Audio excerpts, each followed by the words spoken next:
Welcome to Financial Clarity, the podcast dedicated to helping service-based small business owners achieve financial success. Join us as we demystify financial concepts, get practical tips from seasoned entrepreneurs, and discover strategies to increase profit and value. Hannah Smolinski here. I'm the host of the Financial Clarity podcast, where I connect successful entrepreneurs, financial experts, and leaders in the small business community. Past guests include Chris Mursaw, the president of Top Grading, which is a company dedicated to helping companies fill their teams with A players and reduce the risk of mishiring. And Casey Gromer, a marketing professional turned fractional integrator and entrepreneur who has cracked the code in growing a profitable service-based agency. So if either of those episodes sound interesting to you, please make sure to go check those out on your favorite podcast app. Today's episode is brought to you by Clara CFO Group. Clara CFO is dedicated to providing financial clarity and profit maximizing solutions to small businesses. The team at Clara CFO are seasoned accounting professionals with a heart for small business. We help growth-minded entrepreneurs thrive through fractional CFO services and financial education. To learn more about Clara CFO Group and how we can help your business, visit claracfo.com.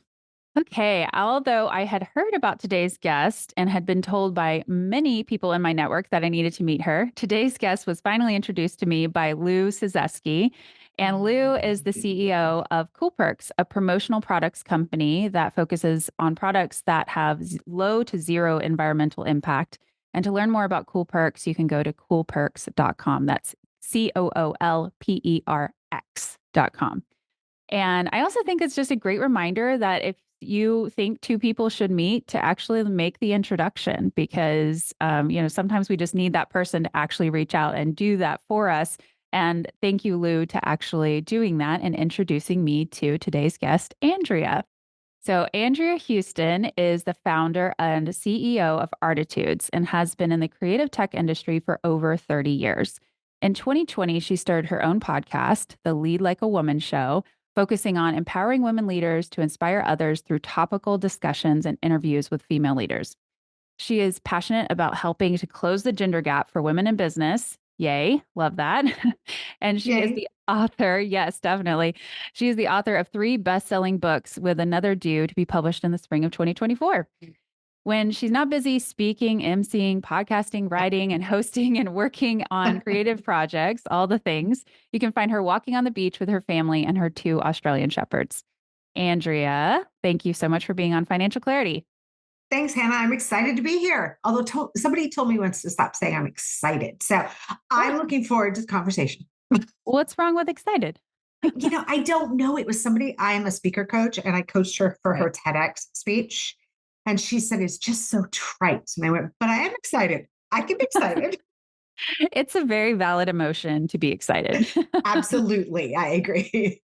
So excited or happy to be here, either one. I'm glad you're here. So first of all, I'm extremely impressed that you've been in business for 30 years. And Crazy. I mean, it's incredible. And it's really a record that few people can say that they've owned a business for 30 years or they've been, an entrepreneur for 30 years. Can you tell us how you got into entrepreneurship? Oh, absolutely. I'm going to say also it's been 29 years. I'm trying not to make myself older than I am. So this year it's 29 years since I started Artitudes. And at the time it was called Artitudes Layout and Design, which tells you it was the 90s. I've been working since 1988. So yes, I am old. Since 1988, I was working at this engineering firm, and it was then 94. And I worked my way up to running the team. Mm-hmm. So I started as an intern in the creative department as a technical illustrator, worked my way up to running the creative services group. At the time, I was 23 years old. Crazy. So, okay, it was 95 when this happened, but I had worked my way up. I had gotten married. I was living on the other side of the mountains, so about 2.5-hour commute. And I was commuting to my office. Wow. Yeah. And the company was purchased by a French firm. So it was a Monday, and my boss called me and said, I need you to lay off your team. We've been purchased by a French firm. We no longer need the creative team. And I was 24 years old, and I went, what? Oh, I had never done that before. I had no idea what I was doing. And he said, I will help you with the first one, but you'll have to do the rest. So he helped me lay off the first person. We gave everybody a package. It was a good package. And I got through that day. I don't even know how, but I went home and I drank wine. And then the next morning I came in and my boss called me in his office and said, I'm sorry, we're letting you go as well. And Oh, so I had to let everybody go. And then they let me go the next day. So that was a Tuesday. 2 days later on a Thursday, they called me and they said, hey, we had an error. We need to roll out a brand change for this new company. Can you come back and bring one of your team? And I said, I'll get back to you tomorrow. And I drove to Olympia, the state capital, and I got a business license because there was no such thing as the internet. Well, it was in its infancy, let me just say. yeah. And I got a business license and I called him back the next day and I found Sandy and she wanted to come back. I love Sandy. Amazing. Shout out Sandy Flanagan. I don't even know where she is in the world right now. She was in Tahoe last I spoke with her. She came back with me and I called the next day and I said, all right, I will come back and I'll bring Sandy, but you're now paying me through my own company, Artitudes Design. I decided I never wanted anyone else to control my destiny again. Yeah. And so it was all up to me. And so I was 24 years old. It was 1995 and I started my business. And what happened then, honestly, was incredible because all of the learning team and over half the marketing team went to this little tiny software company in Redmond called Microsoft. And Oh, my phone started ringing. that's incredible. I love it. Timing. That is so I mean, what you were starting and you were just like, well, I'm just going to do it on my own. And then That's did right. I mean, it sounds like pretty immediately you had team members. Did that happen No, pretty fast or was that, yeah. no, Sandy was a contractor as well. Okay. She just came with me. Hmm. I didn't actually start hiring contractors for another few years, but I was able to do this because my grandmother, Grandma Jerry, shout out, she's passed away for a few years now, 9, almost 10, but she gave me a $5,000 loan at 8% interest with payments monthly. Yeah. So I could buy a computer, a laser printer, and business cards. Again, no website yet because it didn't exist. But she funded my dream and I had her paid back in 6 months. And so it took me Amazing. a number of years to start hiring freelancers. And then I got in trouble with the IRS because Oh, I was a sole proprietor and I was paying 1099s. And so one of them, I'm not going to say his name, but he was wanted for child support in 2 states. And he had listed Artitudes Design as his employer. And oh, he was a 1099. So they came after me. And as the lawyer oh, I hired said, the burden of proof is on you. oh. Well, that wasn't my first lesson, but one of my biggest lessons. Yeah. Yeah. Yeah, I think that's a really confusing thing. It's funny. I hear people use the term 1099 employee I never say employee contract. with it. I Yeah. say 1099. Yeah, or they'll say I have a contract employee and I'm like, "Nope." Nope. You have a You don't. contractor. You either have a contractor or you have an employee. We don't Exactly. say contract employee because it confuses everyone. And then yeah, if a contractor thinks they're employed and they fill out paperwork like they're employed and they don't understand the difference, it's definitely can cause some problems. So, Yeah, it was okay. pretty bad. But I then incorporated after that mess. After I got through that mess, I incorporated so that wouldn't happen Yeah. again. Huh. Okay, can you tell us what Artitudes does? Absolutely. So Artitudes is a creative communications firm that really helps speakers create messages that resonate with their audiences. And we do that with words, we do that with coaching, content, and we do that with visuals. But we also work on events. So that really ties in very closely. We do a lot of event work with our clients. Okay. Gotcha. So what does that look like? Do you have long-term projects with clients or is it pretty short term? Like you have an event, there's kind of a ramp up for an event and then it's over, or do you have retainer clients? Like tell us a little bit of what that looks like. All of the above. Okay. So we have been a Microsoft vendor for 29 years. We've been in their preferred That's supplier amazing. program for as long as it's existed. So we do a lot of work with Microsoft. And because there are so many clients within Microsoft, each Mhm. of those clients has a different need. So we have long-term open POs. We don't ever call them a retainer PO because we don't get money monthly, but we have open POs that we work against. Mhm. And they're annual. And they come up every year. A lot of them one of them we've had for 28 years. So it's a regular client.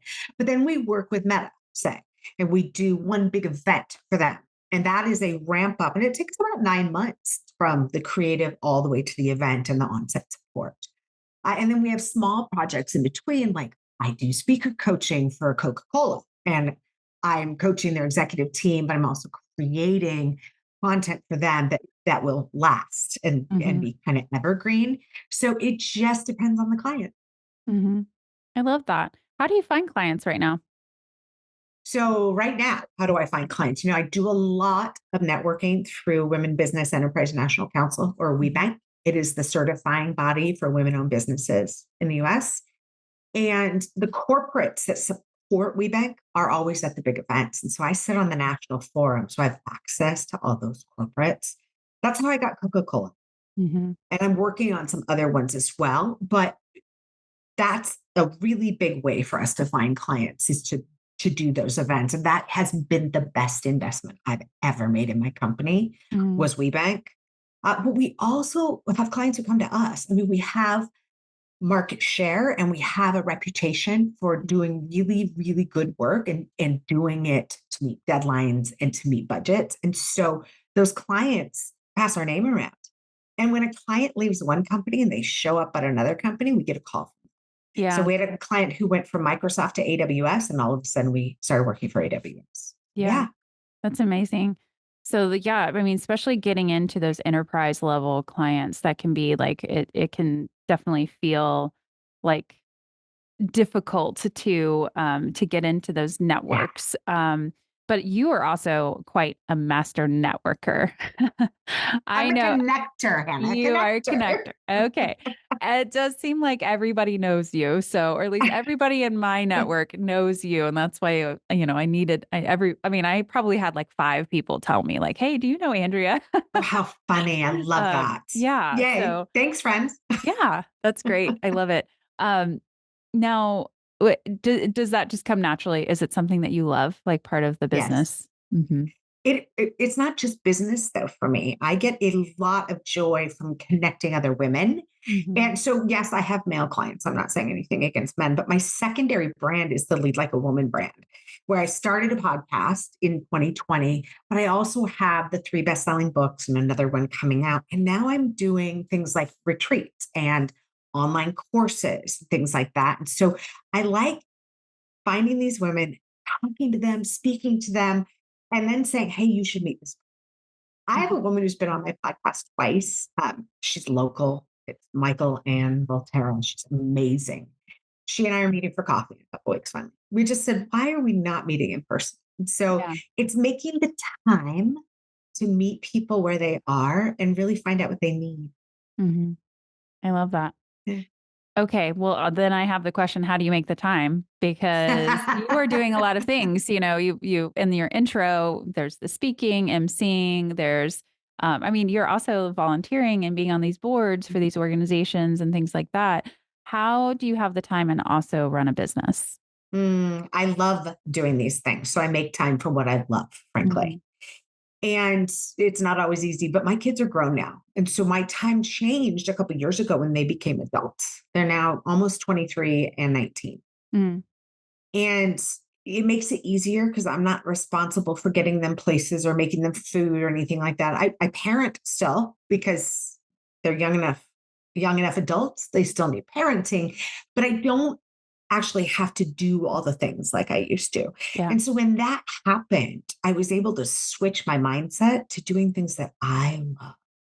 And I love supporting other women. I will be frank though, I was off boards for about 4 years, other than Entrepreneur's Organization, which is easier sometimes and sometimes not. But I wanted to go back to a nonprofit board. So I just started again with Vital Voices, Mm. and it's a national organization, and I am on the local forum. And it's just such an incredible opportunity to do that because I'm supporting women all over the world now. And it Yeah. fits really well with my Lead Like a Woman. And the other thing I would say is I have an incredible team. I have a team who knows what to do and how to do it. Years ago, when my boys were little, we would go to our beach house every August and I would unplug. I would work an Mm. hour a day and that was it.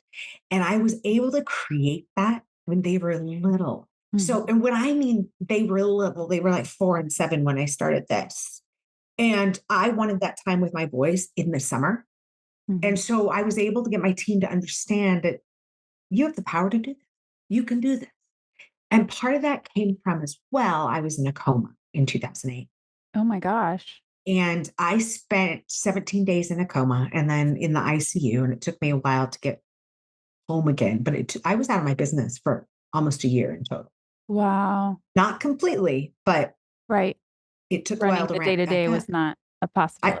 I couldn't do it. And so Yeah. what happened when I finally came back, I realized I don't have to do all the things anymore. I Yeah. managed all the projects. I managed all the client. It was me. Mhm.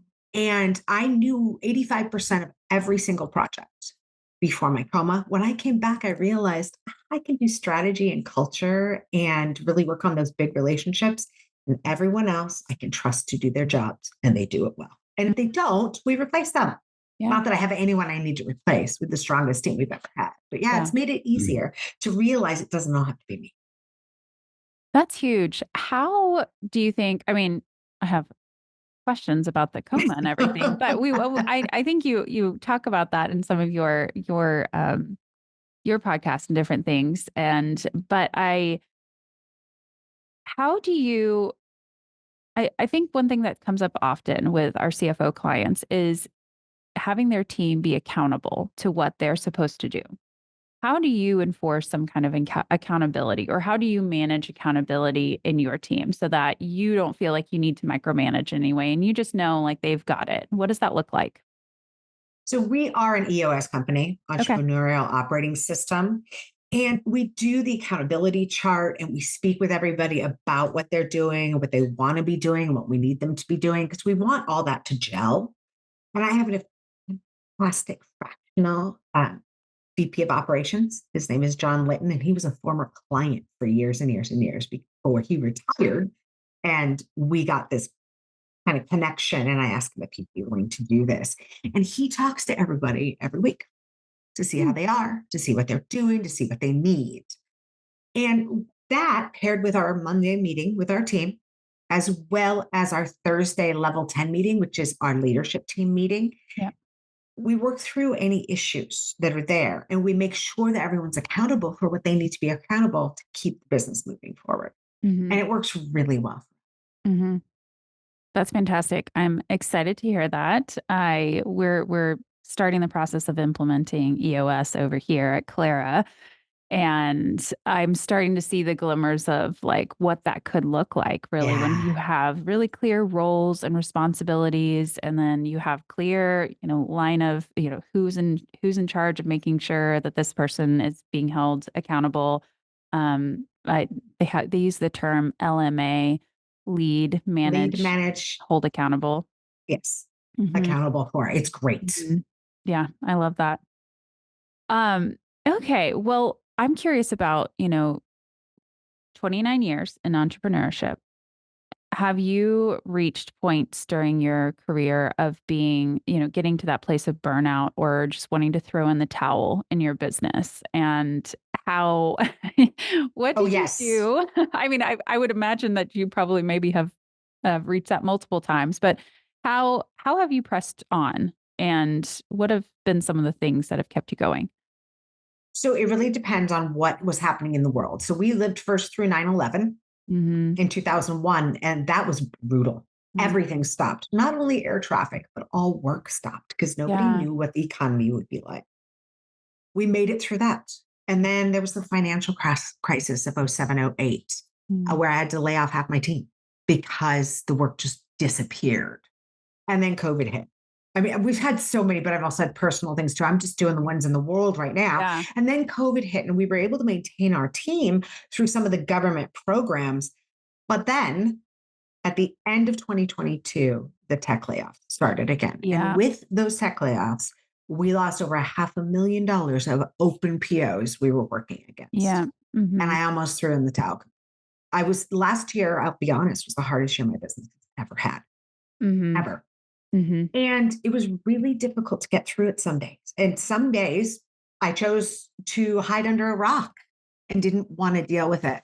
But what I realized is that I have this incredible team around me and I have an asset in this business. It's an asset. It is not. I do not work to live, or no, I I work to live. I do not live to work. And the business is an asset. It is not me. It is an asset. And so realizing that and having that mind shift over the years where I've had to really consciously do that mind shift Hmm. has helped me realize that this business funds my lifestyle Hmm. to some degree, but we also take care of the rest of the members of our team. And that's what gets me through is that team. It's not just the work we produce. I've always said happy employees make for happy clients. And if the employees are happy and thriving, that's where I thrive. That's where I'm happiest.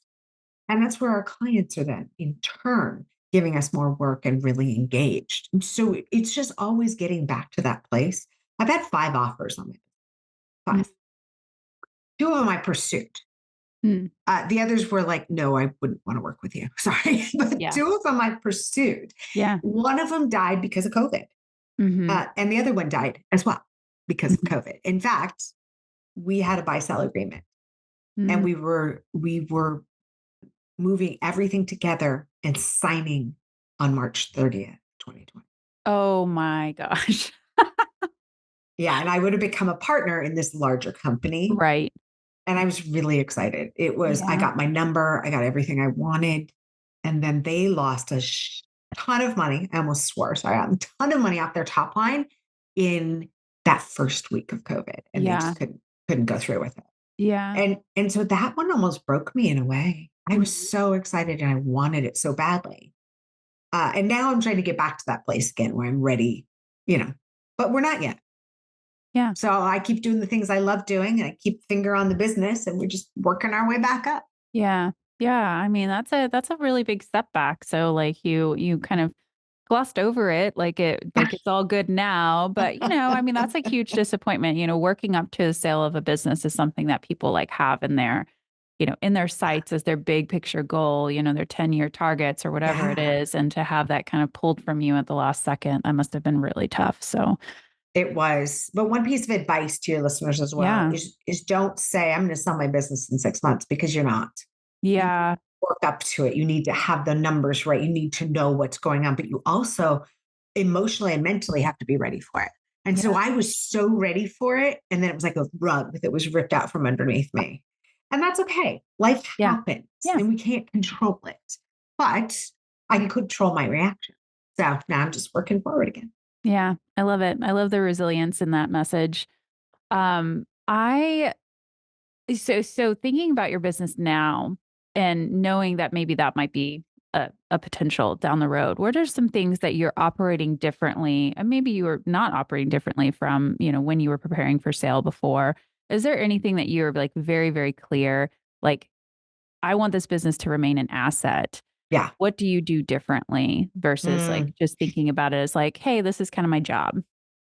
Oh, wow. That's a really good question because I've never thought of it as just this is my job Yeah. Okay. ever. We're changing the world here. One visual, one graphic, one speaker at a time. That's what we do. Yeah. And I think for us before, honestly, it wasn't just a job, but I never saw it as something that I could sell until I started getting offers and people who were interested. And I just thought I was going to shut my doors one day. That's not happening. This is an asset. And so to treat it as an asset, first and foremost, we take care of our people. And sometimes people have said to the detriment of the bottom line. But you know what? It's never to the detriment of the bottom line. It's a people first company. We take care of our people. Second, we service our debt. And so we have debt based on COVID. That we have an SBA loan that we have to pay back. So we service that debt. And the sooner I get that paid off, the better I look on paper. Yep. The Yeah. company, better the company looks on paper. And then we become that saleable asset. Yeah. I love that. Yeah, I think sometimes people forget about their balance sheet and when Yes. the other financial statement. A lot of entrepreneurs will be looking at your profit and loss or your income statement all the time, but they might forget about what does your balance sheet look like. And actually, when it Yeah, comes to valuing your business, the balance sheet is extremely important. So, absolutely. It's that EBITDA number. mhm. It really is. Yeah, and then really like what what's attractive to a potential buyer, and having a large amount of debt that will take a lot of It's not cash attractive. flow. Yeah, That's it right. takes it takes cash flow to pay off debt, and It so does. that's something that is something that people don't think about all the time. And then, I've heard too from many, and we have a lot of clients in the creative services and marketing industries. 2023 was a really hard year. So, Absolutely. you were not the only one. I know. Yeah, we just had Greg Crabtree on the podcast a couple weeks ago, and he was talking about the trends that we were seeing in small business in 2023, and Mm. anything that was somewhat considered discretionary, which oftentimes events or marketing or, It went that away. it's so much of it went away. So it was a very, very tough Yeah, year. So, but you're here to fight another year. And absolutely. I think that's great. Um, so can you tell us a little bit about your new book? Oh, I can. So I have a series called the Lead Like a Woman series. And the first one is Lead Like a Woman Tales from the Trenches. Hmm. The second was Lead Like a Woman Audacity. And this next one that's coming out in April is Lead Like a Woman Tenacious. Now, these books are multi author books. So it's generally speaking, the past two have been 10 authors tell their stories. Mm. And it has to relate to the theme. So this time it's tenacious. We have 18 authors this time. So I'm really excited Ooh, about it. I know. It's really, really exciting. So this one is about tenacity. What do you have to do to get through? What are you clawing at? What really did you hold on to with your fingernails and find the grit and the passion and the strength to get through? mm, So the stories are just beautiful and inspirational. And they're all female. I It's love it. women. And I love this because when women rise, we all. Absolutely. Yeah, it'll be available on Amazon in April. And the last three books that I've written are all bestsellers, number one bestsellers. So this one will be too. Yes. Manifesting that to happen That's right now. right. Exactly. I love it. Any teasers you can give us? Any like interesting Hmm. stories you don't have to if you don't want to. You know, I would say there are stories of overcoming death, Mm, not for overcoming death of a partner, overcoming so many things, but also betrayal, overcoming betrayal from a mm, business partner. Uh, the tenacity to get through a situation that you never thought you'd be put in and never thought you'd get through. There's mm. a lot of that to create the beauty that it's out there now. So I'm so proud of these books and I'm really excited about this one because it was going to be resilience or tenacious. And I just decided that tenacious spoke more to me. Yeah. Because, we're all resilient and everybody uses that now as, oh, we're resilient after COVID. Yeah. Great. But Yeah. tenacious speaks more to what you have to do, Mm, not just who you are. yeah. I like it too. It has almost like a very like positive, like aggressive quality to the word, which Absolutely. I like that about it. You Yeah. really, yeah, the action piece of it is great. Well, I love that. So on this podcast, we like to talk a little bit about the business, which you've already done, like a little behind the scenes. I've asked you a little bit about your revenue model and how you work with clients. Can you give us a little bit of an idea of like how big your team is, and if that's a normal size, or maybe it's pared down from Mm. having a hard year last year. We are pared down. I did lay off half my staff this past year Okay, because I just sorry. had to. I'm sorry. I am too, but you know what? A lot of them are contract freelancers now. Yeah. So a lot of them we're using as contractors. Currently, we have about 11 team members, but we also have over 40 contractors that we use Okay. when we need them because I don't often need a lighting specialist or sound Yeah. person. I need that once in a while. I don't need them all the time. We also have a team in Serbia we use for design and production work. Oh, great. And it works so well. We do all the main creative and then we send it off. And the next morning we have something back and we QA it and look at it and decide if it's right, send it off to the client. That's wonderful. Well, it's made us more profitable, Mhm. number one, but it's also made us faster at what we're doing. And so some of the clients are desperate and they get charged rush rates when they're desperate uh, Hmm. because we have to. And it really shows that we can meet the need. Yeah. Yeah. Yeah.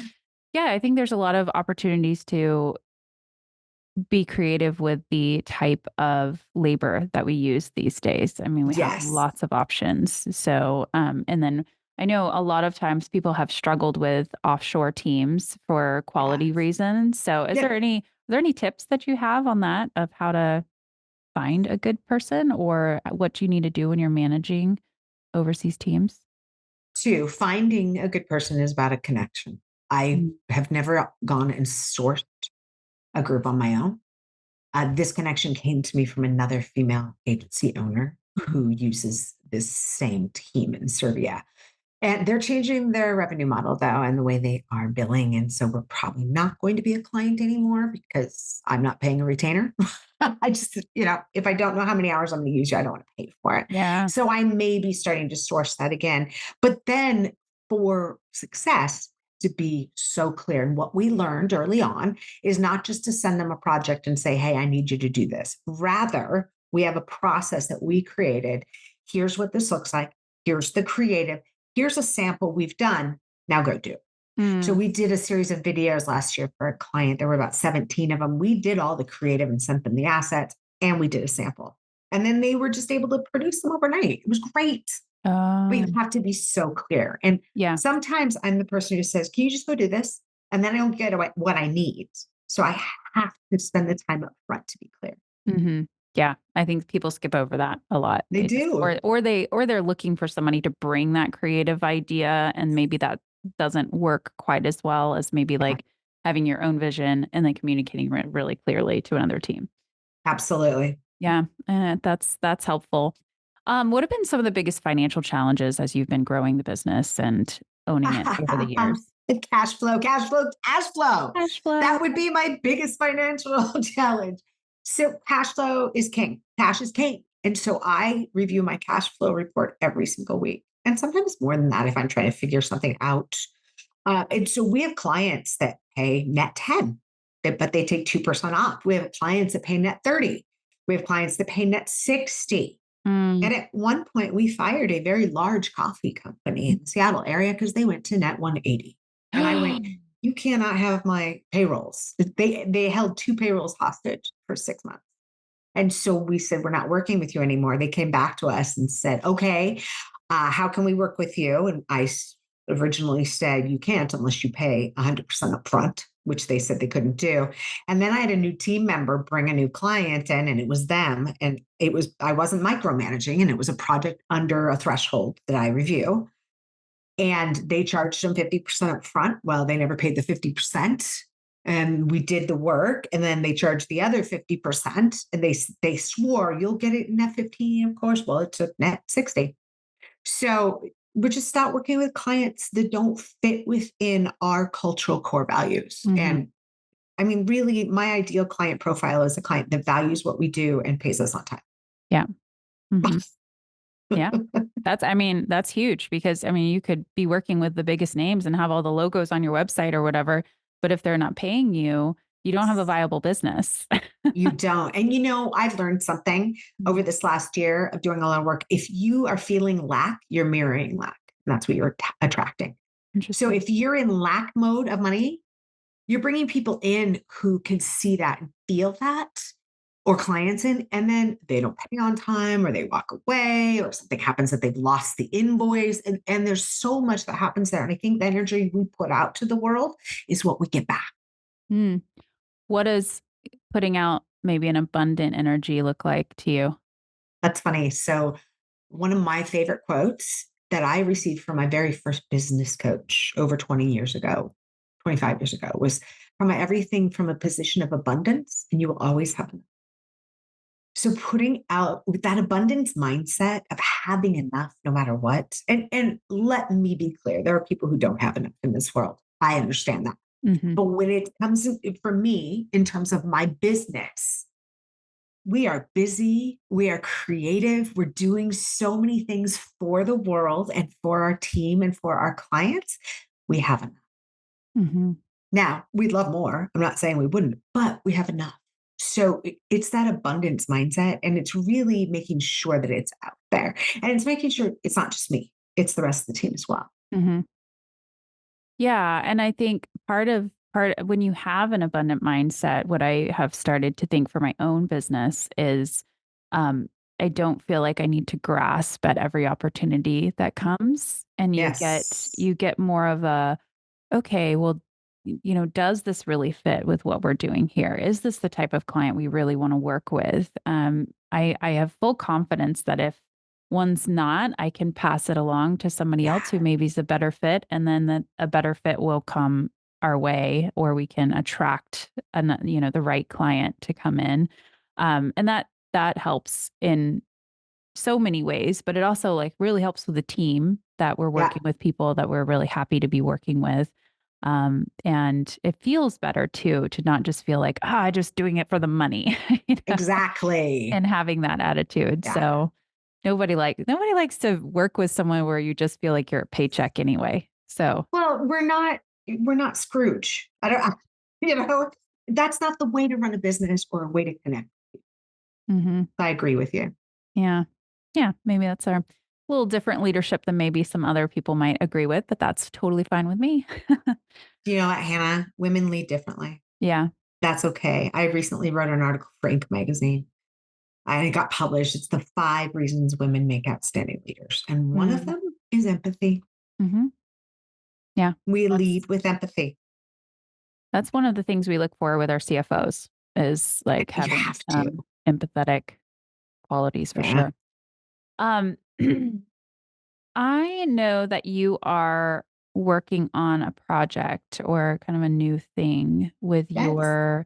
with speaking and highlighting women speakers. Can you tell us a little bit about that? Because you were really excited about it in the pre-show, and I wanna I'm really excited about it still. We're in the Mhm. show. Yes. So I am a speaker coach. I'm a TEDx speaker coach as well. So I really help individuals tell their stories in an impactful way Mhm. and really tell stories to connect with audiences and get action. So another speaker coach and I, Hope Savara, she is incredible and she has years and years of speaker coaching behind her as well. She and I have come together and we've created a mastermind retreat for women. It's called Lead Like a Woman Speaks. And it's really about exemplifying your credibility, your authority, and your connection to your audience and creating that signature content that will bring you more authority, but also help you connect with people to get more business. Mm. So it's going to be in San Diego and it's 3 full days, so 72 hours. So it's Thursday, April 25th at noon through Sunday, April 28th at noon. And it's 10 women only. We have room for 10 women. This is a mastermind retreat. So we're also bringing a massage therapist and we're working to find a headshot uh, company to come in as well so that people can get all this done while they're connecting with other incredible women and learning. Yeah. So yeah, the site is leadlikeawoman.biz/speaks. And there's 2 ways to pay. The first one is to pay in full by March 15th and get 10% off. So the regular price is 10,000. So it'll be $9,000. And the second one is paying 50/50. So you pay 50% when you sign up and then 50% on April 1st. Yeah. So there's a lot more information there, but we are so excited. We've worked out the agenda. We're doing a lot of one-on-one Yeah. coaching as well. So it's exciting. I love that because that's kind of a bucket list item for a lot of entrepreneurs trying to figure out what that signature speech is or Yes, their signature topic, and like to be able to kind of knock it all out really quickly is a huge value. So, I love absolutely. But that. it also includes 3 months of continuous coaching Nice. and feedback, 3 months for every single person who comes with one of the coaches. So, I love that. Yay. yay, I'm excited. Ah, It's the first of many. yes.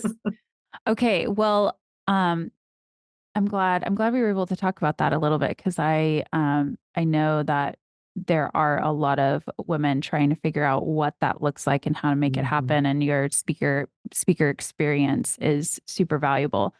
Um, if s- Before we wrap up, and we're gonna have to, I have one last question for you, but before I ask it, I want to make sure to point people to your website. Now, you have a couple websites. You have the leadlikeawoman.biz, Yep. and then it's artitudes.com. It is, yes. And then I also, if you want to just learn more about me and book me for speaking or moderating, it's AndreaHeuston.com. I'm a keynote speaker twice on International Women's Day on March 8th. So I'm really excited. That's amazing. And Houston is spelled Heuston. It is. And I spell it for everybody. It's been 30 years this year since I married my husband with that last name, and I'm still spelling it for everyone. It's all right. Well, everybody else is just spelling it wrong, and yours is obviously That's right. spelling. Exactly. So, well, my last question for you, you actually answered already. Ah, wow. So I'm going to ask you a different question. Okay. And I'm going to ask, if you were to recommend a business podcast to someone, what podcast would you recommend them listening to? Oh my gosh, there are so many out there. And I made a goal this year to listen to new content daily. So I'm listening to something new all the time. My favorite one right now is called It's Not About the Money. Ooh. And yeah, it's by Catherine Morgan. She's English, but it's really for women, and it's for women entrepreneurs. And it's really how to make more money in your business and how to get to a point where you can mentally, emotionally, and as a business owner. It's my favorite thing right now. And I bought her book. So I have her book on my desk. Ooh. She sent me a workbook. I listened to her podcast. Yeah, I am a follower now. I love it. It's not about the money. Sounds like somebody I need to know. Exactly. I love that. Well, Andrea, thank you so much for being on Financial Clarity. And is there anywhere else you would like people to connect with you that we haven't mentioned already? I am all over LinkedIn. I'm all over LinkedIn with content, and I do something daily. So if you'd like to connect with me, please do. If it says follow, you can follow me, but you can also connect. I am happy to connect with you. So thanks for that. And Hannah, this has been so fun. It's been really fun talking to you. Tip for LinkedIn people, when you're going and connecting with somebody like this, write a little note. When you go to the connect, write a little note and say, hey, I heard you on Financial Clarity podcast. Yes. Because I get connection requests all the time. And then I'm like, I don't know, is this just a spammer? Who or is it somebody who Yeah. actually wants to connect with me and has some reason to? So that's a little tip. If you want somebody to actually accept, always put a little note in there. That's a good tip too. Thanks for sharing. Awesome. Well, thank you so much for being here. And thank you for your time today, Andrea. It was really great talking to you. Thanks, Hannah. Thanks for listening to the Financial Clarity Podcast. Be sure to check out the show notes to learn more about today's episode and click subscribe on your favorite podcast app.